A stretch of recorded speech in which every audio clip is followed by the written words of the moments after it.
never imperfect.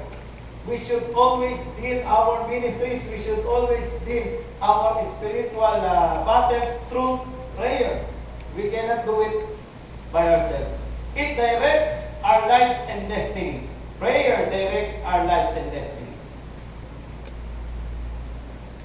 May mga pastor, ayaw sa word na destiny. Are you allergic with the word destiny? Allergic ba kayo sa word na destiny? Merong pastor, pag magkakasal siya, ayaw na ayaw niya yung kanta ni si Brigham ba yun? Tama ba ako? Yun niya. Baby, you're my destiny. You and I were meant to be with all my heart and soul. Tignan na natin yan.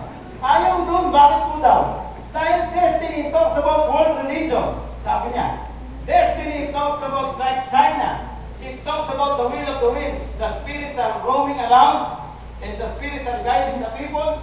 But for me, we Christians, we believe in destiny. Destiny of what? Destiny to have a victorious life. Tayo mga Kristiyano, hindi tayo talunan. Tayo yung mga malalakas na Kristiyano. I think, hindi ko lang po alam ang year. Pero nung bagong paghahagawa ng Inaris Center, may naglaban po niyan. Kilala niyo ba si Nadal Hussein? Napakinggan niyo yung pangalan na yun. Pero negro yun. Hindi naman yun. Si Nadal Hussein. Kung nagagawa lang po ng Inaris Center, dyan ginawa. Ang kalaban ni Nadal Hussein, Pilipino. At the fourth round, parang ano lang po ito, small match, hindi ito mega match. Parang ano lang ito, ano lang, yung inauguration lang na Inaris Center. At the fourth round, bumagsak po yung Pilipino. Sabi ng mga tao, ano na, nalaban-laban, nalaki-laki ng kalaban. Negro pa yata yung dugo nun si Australia. At the fourth round, bumagsak. Pero nung bumangon ng 5, sumuntok yung Pinoy. Gulping-gulping na yung kalaban. 6, parang umaayaw na yung kalaban. 7, tinatawag na nung kalaban yung nanay niya. Oo, dahil nasasaktan siya. At the third round, yung kung Pilipino na bumagsak ng fourth round because the news says it's a fourth round knockout. Pero hindi pa doon.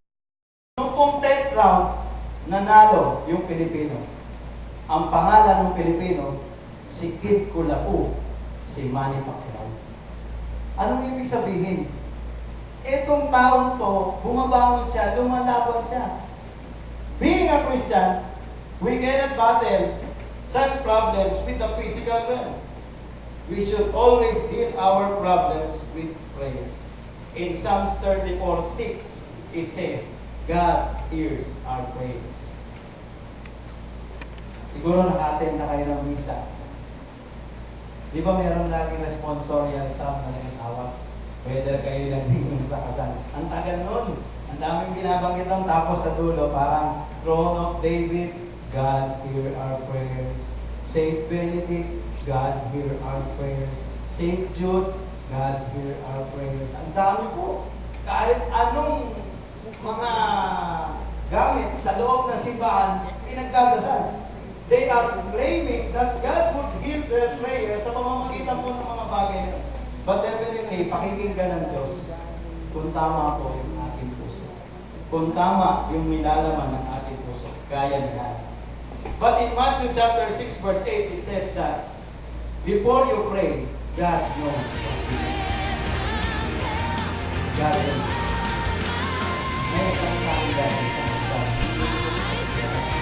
Kung kailangan ka natin ito, may alam na pala ng Diyos yung kailangan. Kasi po, brothers and sisters, why do we need to pray? If God knows what we need. Ba't kailangan pa ka na lang? Bakit kung kilalanin siya sa ating God